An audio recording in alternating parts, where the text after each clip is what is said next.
ની અસર થઈ છે। સાવરકુંડલાના મોટા ઝીંઝુડાના શિવકુમારી આશ્રમ શાળાની આ ઘટના છે। તો કારેલાનું શાક ખાધા બાદ ફૂડ પોઈઝનની અસર થઈ છે તેમ આશ્રમ સંચાલકે જણાવ્યું છે। તો 20 જેટલા બાળકોને સારવાર માટે પીએચસી ખાતે ખસેડવામાં આવ્યા। 3 બાળકોને અન્ય હોસ્પિટલમાં પણ ખસેડવામાં આવ્યા છે।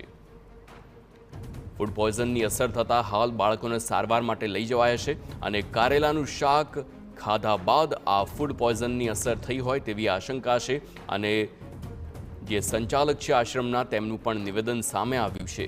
પરંતુ આ કેવી રીતે ફૂડ પોઈઝન થયું તે તો તપાસનો વિષય છે, પરંતુ ખૂબ જ ગંભીર બાબત જ્યાં 30 વિદ્યાર્થીઓને ફૂડ પોઈઝનની અસર થઈ છે। આ ઘટના સાવરકુંડલાના મોટા ઝીંઝુડાના શિવકુમારી આશ્રમ શાળાની આ ઘટના છે અને કારેલાનું શાક ખાધા બાદ ફૂડ પોઈઝનની અસર થઈ હોય તેવી આશંકા અને આશ્રમ સંચાલકનું નિવેદન આપને જણાવી દઈએ। 20 જેટલા બાળકોને સારવાર માટે પીએચસી ખાતે પણ લઈ જવામાં આવ્યા છે। સંવાદદાતા રાહુલ બગડા ફોનલાઈન પર છે। રાહુલ, જણાવશો 30 બાળકોને ફૂડ પોઈઝનની અસર થઈ છે અને સંચાલકનું કહેવું છે કે કારેલાનું શાક ખાધા બાદ આ અસર થઈ છે, વધુ વિગતો?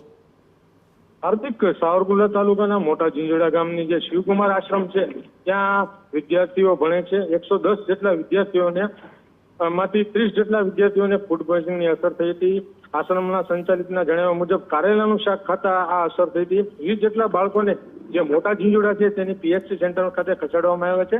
હાલ વિદ્યાર્થીઓની સારવાર ચાલી રહી છે। 3 બાળકોને અન્ય હોસ્પિટલમાં ખસેડવાનું જાણવા મળ્યું છે।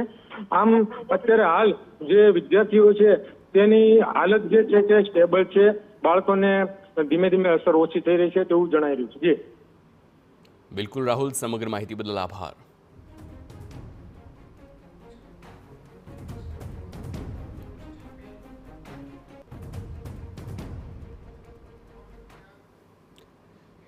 તો એક મહત્વપૂર્ણ સમાચાર બનાસકાંઠાથી, જ્યાં દાંતાના